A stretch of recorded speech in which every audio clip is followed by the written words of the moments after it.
मेरे सामाजिक परिवार के सभी सदस्यों को राम राम।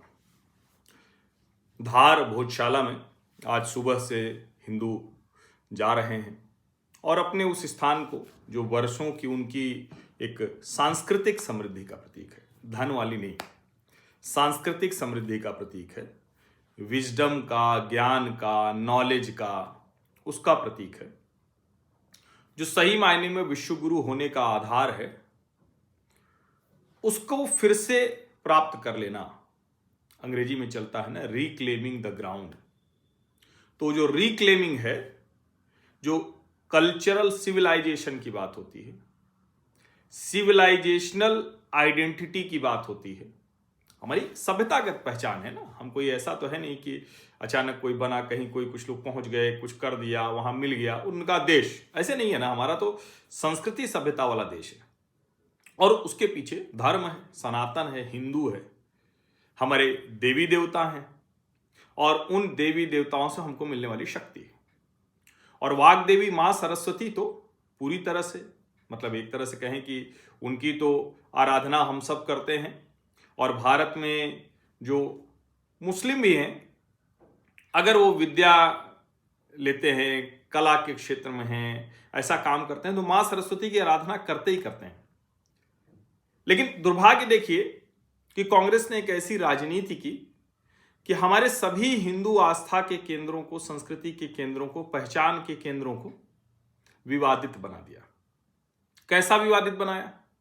ऐसा विवादित बना दिया कि हर जगह हिंदू को बारी लगाकर मुसलमान के बराबर खड़े होना पड़ता था।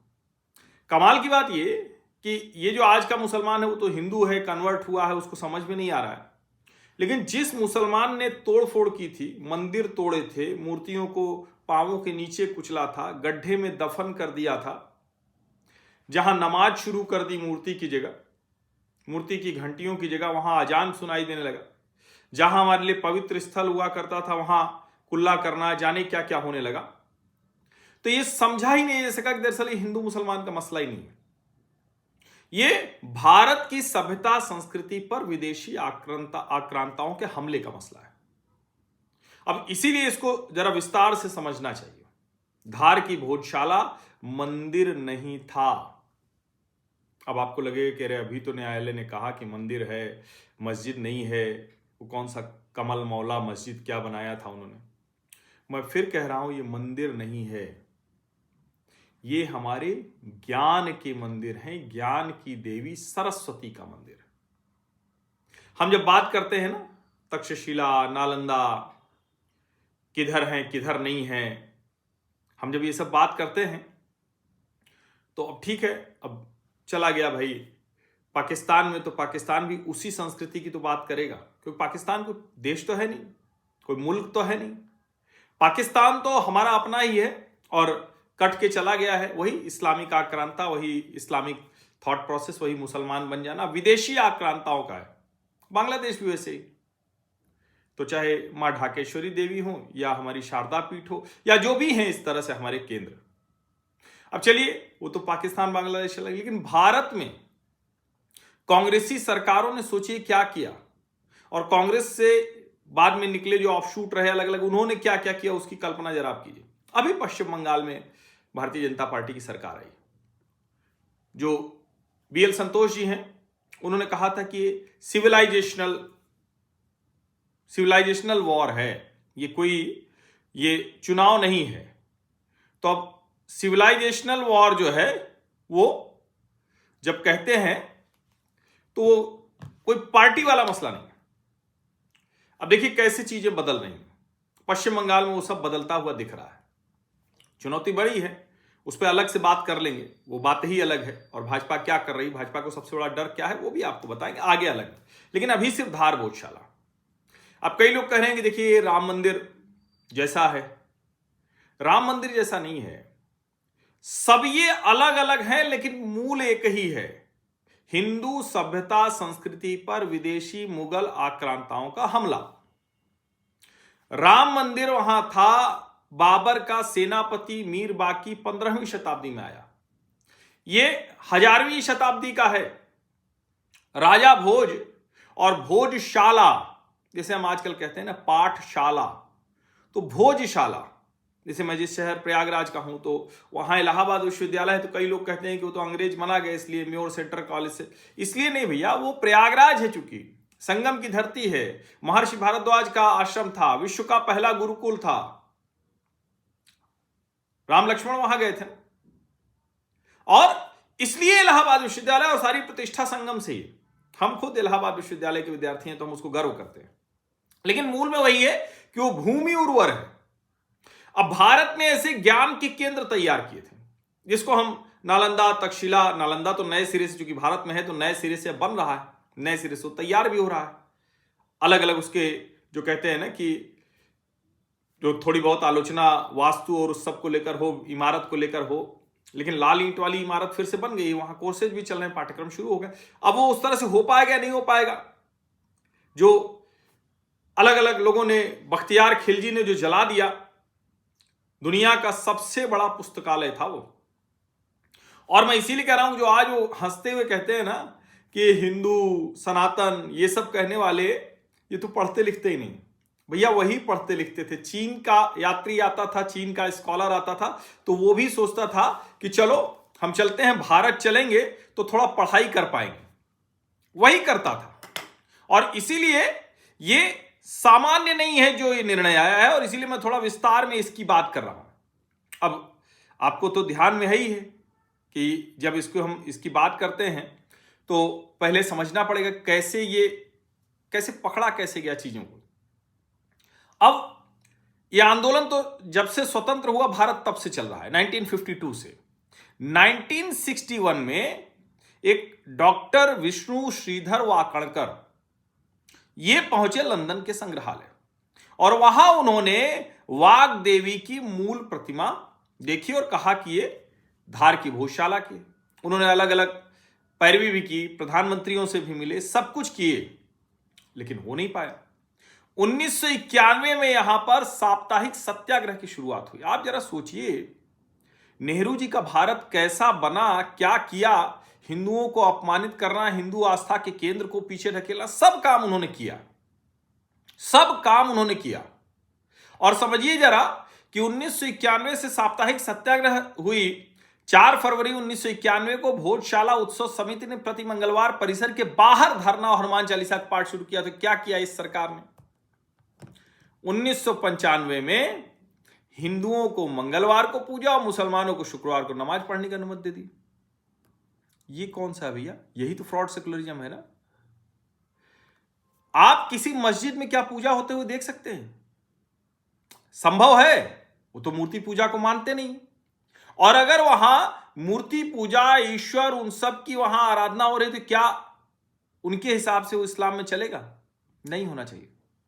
लेकिन कमाल ये देखिए कि ये सब हुआ, यही फ्रॉड सेकुलरिज्म है।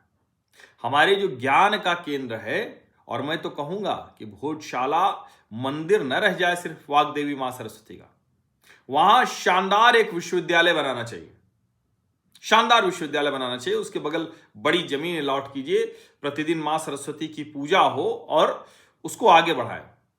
अब सोचिए जरा कि दोनों का कर दिया। और जिस विश्व हिंदू परिषद के लिए कहा जाता है वो करते क्या है, छवि उनकी खराब करने की कोशिश की जाती है। तो जरा सोचिए, वही विश्व हिंदू परिषद लगातार इस आंदोलन को करता रहा, आज यहां तक पहुंचे हैं। और 2 और नाम मैं लूंगा पिता पुत्र का, आदरणीय श्री हरिशंकर जैन जी और उनके पुत्र विष्णु जैन जी। विष्णु जैन जी तो मतलब इतने सरल व्यक्ति हैं, कई बार लोग उनको ये भी लड़ाने की कोशिश करते हैं कि अरे आप तो जैन हैं, तो यहाँ तो जैन तो साफ साफ कहते हैं सब हिंदू हैं। ये जैन और हिंदू अलग नहीं हो सकते हैं। हिंदू से जैन को अल्पसंख्यक का दर्जा देने के वो खिलाफ हैं। वो पिता पुत्र हिंदू सनातन के लिए अद्भुत काम कर रहे हैं। अब 6 दिसंबर 1994 को जो बाबरी विध्वंस का दूसरा वर्ष हुआ, उसके बाद से विश्व हिंदू परिषद ने यहां आंदोलन शुरू किया था। 1996 में विश्व हिंदू परिषद, बजरंग दल, इनके नेतृत्व में 6 दिसंबर के दिन शौर्य दिवस आयोजित किया गया। 1997 में राज्य शासन के शुक्रवार को मुस्लिम पक्ष को नमाज की अनुमति देने का हिंदू संगठनों ने विरोध किया, आंदोलन हुआ। 12 मई 1997 को धार के कलेक्टर ने भोजशाला में आम नागरिकों के प्रवेश पर रोक लगा दी। हिंदुओं को साल में एक बार वसंत पंचमी पर और मुसलमानों को हर शुक्रवार को प्रवेश की इजाजत दे दी। क्या अन्याय था, अत्याचार था। 12 मई 1997 यहां और अलग अलग कई आंदोलन, 2001 में बड़ा आंदोलन हुआ, 2002 में बड़ा आंदोलन हुआ, धार के 35,000 लोगों ने हस्ताक्षर करके दिया। उस वक्त स्थानीय प्रशासन ने, 2002 की बात बता रहा हूं, 1500 से अधिक लोगों पर मुकदमे लगाए थे, दर्ज किए थे। 26 लोगों पर तो 302, 80 से अधिक पर 307, 10 पर रासुका। ये था। अब 242 पन्नों का जो आया है, ये सामान्य नहीं। एएसआई के सर्वे के बाद आया है, इसको आप समझ लीजिए। एएसआई का सर्वे क्या कह रहा है? 106 खंभे और संस्कृत के शिलालेख। जानबूझकर संस्कृत ब्राह्मणों की, पंडितों की भाषा है। अरे भाई, विद्वता की भाषा है। अंग्रेजी सीख के स्वीकार कर लेंगे, संस्कृत नहीं मानेंगे। आप फ्रॉड सेक्युलरिज्म ने देश का किस किस तरह से बेड़ा गर्क किया, उसको समझिए, किस किस तरह से। और मां सरस्वती का मंदिर है, ज्ञान का केंद्र है, एएसआई की वैज्ञानिक रिपोर्ट है, पुरातात्विक साक्ष्य है, संस्कृत के शिलालेख हैं, स्थापत्य के जो अवशेष हैं वो हैं। ऐसे नहीं है कि यूं ही हो गया। जाहिर है अयोध्या फैसले का तर्क भी आधार बना। अयोध्या में एएसआई को विशेषज्ञ संस्था माना गया। हाईकोर्ट ने एएसआई रिपोर्ट को अहम साक्ष्य माना। भोजशाला में, दोनों में गैर इस्लामी संरचना के संकेत अयोध्या में भी था, यहां भी है, मंदिर अवशेष थे। लगातार पूजा आस्था को महत्व यहां भी था, वहां भी है। और यहां तो सरस्वती उपासना और संस्कृत परंपरा का उल्लेख है। और एक बात समझिए, once a temple is always a temple. इसमें कोई भ्रम, इसमें किसी तरह की बात नहीं। जहां संस्कृत के श्लोक लिखे हों, जहां मां सरस्वती के लिए सरस्वती नमः, ओम नमः शिवाय, कमल की आकृति है, दूसरी सारी चीजें, ऐसे ही अयोध्या में मिले थे, शिलालेख थे, कलाकृतियां थी, स्तंभ थे। लेकिन फिर भी फ्रॉड सेक्युलरिज्म क्या है कि चूंकि हिंदुओं का है तो मुसलमानों को भी नमाज पढ़ने के लिए दे दो। क्यों दे दो भाई? ये दंगा कराने की कोशिश है। और देखिए, सब कुछ वैज्ञानिक आधार पर प्रमाणित हुआ, ये समझ लीजिए। ये मंदिर यूं नहीं हुआ। और कोई भी उसको देख लेना, कुछ हिस्से को खराब किया गया, प्लास्टर करके वहां आयत लिख दी गई, मतलब आप समझिए क्या क्या गलत तरीके से किया गया।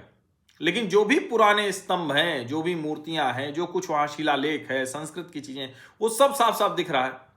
पाली भाषा में सीताराम लिखा हुआ है भोजशाला में, पाली भाषा में। लेकिन ना, इनको ये सब करना है। 106 खंभे जो एआई परिसर में मिले, अद्भुत है। 82 जो स्तंभ हैं इसके अतिरिक्त, वो बड़े अद्भुत है। और कमाल की बात कि देवी देवताओं और मानव की जो आकृतियां हैं उसको भी विकृत किया गया है। छेनी से आकृतियां काट दी गई हैं। ये सब होता रहा और कांग्रेस सरकार ने दोनों को दे दिया, दोनों को। और देखिए वहां क्या क्या मिला हुआ है। हम कितने कला संस्कृति सबसे कितने समृद्ध लोग थे। ये हमको कहने लगे सब हमने या तो पश्चिम से सीखा या मुगलों से सीखा। रे भैया, 1000 साल किसी भी देश में कोई रह जाए तो पारिजात मंजरी नाटिका, उसका उल्लेख मिला हुआ है।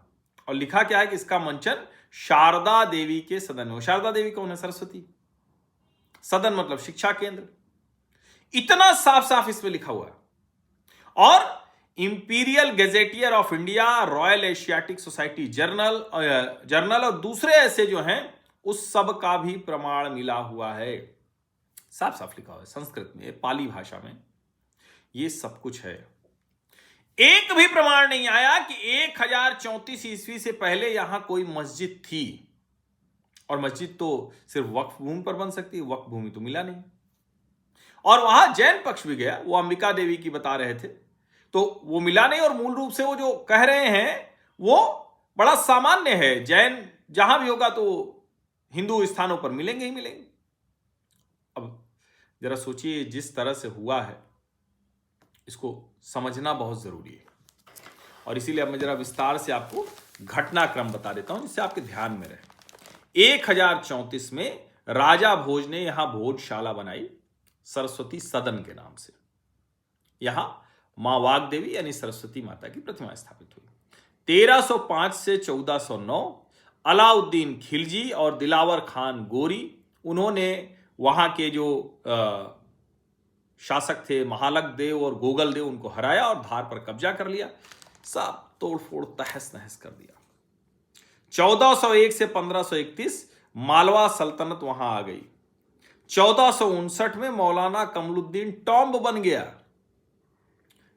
1459 500 वर्ष बाद 15वीं शताब्दी में मीर बाकी यहां आया था, जो बाबर का सेनापति थे, राम मंदिर को तोड़ के जो बाबरी बनाया। 1732 में मराठा रूलर्स की जो पंवार डायनेस्टी थी उसने इस पर कब्जा किया।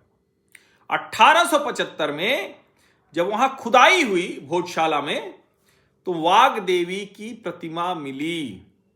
1880 में मेजर जनरल विलियम किनशाइड, ये ब्रिटिश पॉलिटिकल एजेंट था, इसने वो जो मूर्ति थी लेके चला गया म्यूजियम लंदन।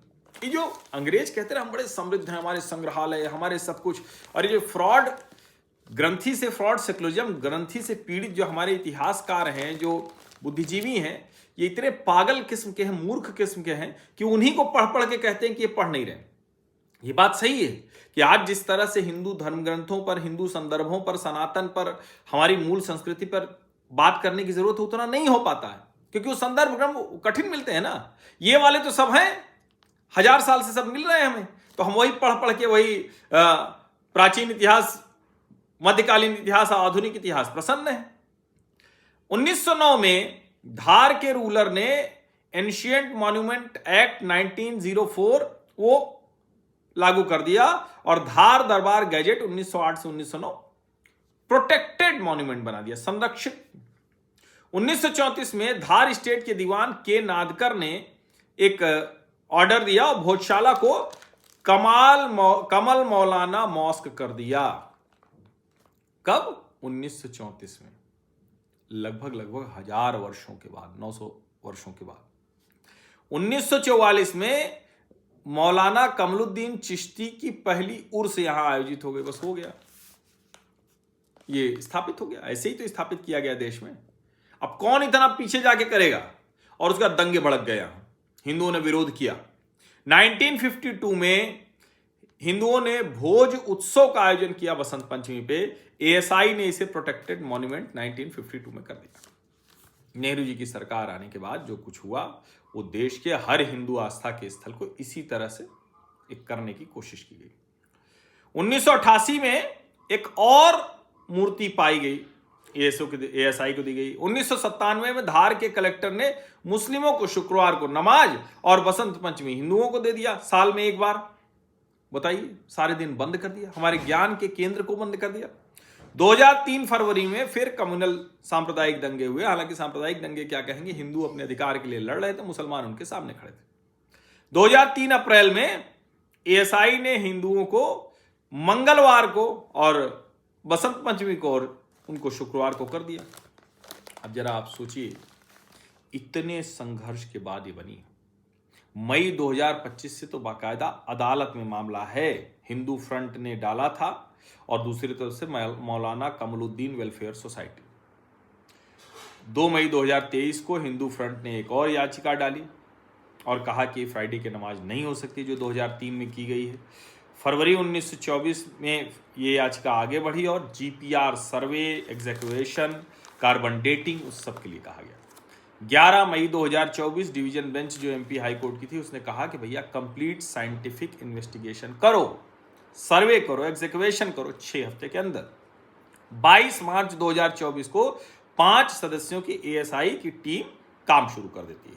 1 अप्रैल 2024 को सुप्रीम कोर्ट बेंच जो है वो एएसआई सर्वे पर स्टे देने से मना करती है। अब सोचिए कौन स्टे कराएगा? चोर की दाढ़ी में तिनका। तो जो मौलाना कमलुद्दीन वाले थे उनकी दाढ़ी में तिनका, उनको लगाए रहे तो खुदेगा सब। अरे भाई, जब वैज्ञानिक प्रमाण आना है तो क्यों आप उसके खिलाफ गए? 15 जुलाई 2024 को एएसआई ने पूरा वैज्ञानिक प्रमाण पर सर्वे किया और उसे दे दिया।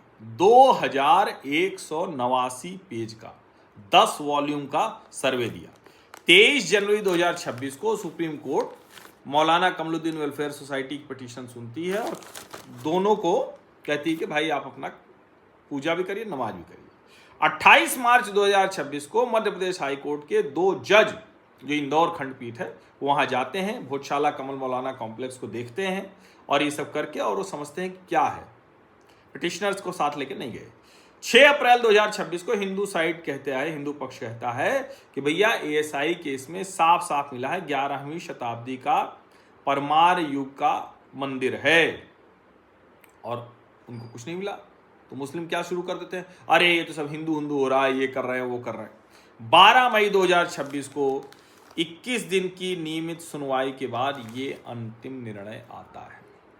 ये मैं आपको इसीलिए बहुत विस्तार से मैंने बताया, बहुत कुछ है इस पर बात करने के लिए, लेकिन मूल जहां से मैंने शुरू किया था, ये कतई हिंदू मुसलमान का मसला नहीं है। ये पूरी तरह से हमारे ज्ञान के केंद्र को बर्बाद करने, मुस्लिम आक्रांताओं का एक तरह से कहें हमारी जो समृद्ध परंपरा थी उसको खराब करने। अब भगवान कुबेर सहित 32 हिंदू देवी देवताओं की मूर्तियां यहां मिली। भोजशाला के स्तंभों पर हिंदू देवी देवताओं की मूर्तियां हैं। जो गुंबद है मुख्य वाला, सोचिए मस्जिद के गुंबद में अष्टदल कमल होगा, कोई सोच सकता है? संस्कृत और पाली भाषा में ओम नमः शिवाय लिखा होगा। स्तंभों पर जो हिंदू भगवानों की मूर्तियां थी वो नष्ट कर दी गई। मस्जिद में कहीं हो सकता है ओम सरस्वती नमः ओम नमः शिवाय? हो सकता है क्या? संघ चक्र के चिन्ह है। हवन कुंड कहां होता है भाई? मुस्लिम स्थानों पर। वहां बीचों बीच जो है वो है हवन कुंड। परमार वंश का राज्य चिन्ह है। काल सर्प यंत्र है। सारी चीजें हैं जो दरवाजे पर द्वारपाल खड़े हैं। कहां किस मुस्लिम स्ट्रक्चर में द्वारपाल खड़े होते हैं जरा बताइए? जितने वहां पत्थर लगे हुए हैं जो आज के समय में टाइल्स कहते हैं, तो उसमें भी सब वही सब है। शंख बना हुआ है, सीताराम लिखा हुआ है। और सबसे जरूरी, अब मैं इसका आखिरी हिस्सा पढ़ देता हूं। परमार शासक राजा भोज ने ज्ञान साधना और मां सरस्वती की आराधना के लिए इसको बनाया था। नालंदा और तक्षशिला की तरह विशाल आवासीय संस्कृत विश्वविद्यालय था। यहां जो खंभे हैं लाल स्तंभ पर आधारित हैं और सबके शिखर पर देवी देवताओं की मूर्तियां थी। इसी भवन में माघ, बाण भट्ट, कालिदास, भवभूति, भास्कर भट्ट, घनपाल, मानतुगाचार्य, ये सब सारे जो प्रकांड विद्वान हैं ये यहां अध्ययन अध्यापन करते थे। इसीलिए मैं कह रहा हूं कि ये समझना बहुत जरूरी है। जो महाराज भोज थे, हमारे राजा कोई सामान्य नहीं हुआ करते थे। बाद में ठीक उस तरह के राजा रहे होंगे, लेकिन राजा खुद ज्ञान का केंद्र रहा होता। राजा खुद विद्या का, संस्कृति का, रक्षा का वो गजब कुशल, मतलब ऐसा नहीं कि उनके सेनापति ही सिर्फ सेना, वो भी गजब होते। महाराज भोज 72 कलाओं और 36 तरह के आयुध विज्ञान के ज्ञाता थे। और यहां पर जैन संप्रदाय के अभय देव जी ने सूरी पद प्राप्त किया था, वो भी यहां थे। विद्वानों के संरक्षक थे वो। अब ये सब आज के समय CSR करना पड़ता है, वो सब बनाते थे। मंदिर बनता था, तालाब बनता था, घाट बनता था, पूरी अर्थव्यवस्था चलती थी। काशी के महान पंडित भाव बृहस्पति ने शैव संप्रदाय के सिद्धांतों का अध्ययन और प्रतिपादन यहीं किया। लगभग 300 वर्षों तक ये ज्ञान का बड़ा केंद्र रहा। लेकिन वही 14वीं शताब्दी में खिलजी आया और उसने आक्रमण करके सब गड़बड़ कर दी। हमारी वाग्देवी मां सरस्वती की प्रतिमा जो मेजर किनकैड ले गया था, 151 साल से ब्रिटिश म्यूजियम में है, उसको भी वापस लाना पड़ेगा। ये इसलिए विस्तार से मैंने किया कि जिससे कि आपको कहीं कोई बहस हो, चर्चा हो, तो ये एक पूरा वीडियो पर्याप्त होगा। आप सभी का बहुत बहुत धन्यवाद। मां सरस्वती की जय। विद्या हमको मिलती रहे, ज्ञान मिलता रहे, हमको कोई वो और बहुत कुछ नहीं चाहिए। विद्या ज्ञान मिलेगा तो सब हम कर लेंगे। बहुत बहुत धन्यवाद। और फिर मैं कह रहा हूँ, ये हिंदू मुसलमान नहीं, ये हमारी सभ्यता संस्कृति पर हमला था जिसे हमें दुरुस्त करना है। बहुत बहुत धन्यवाद।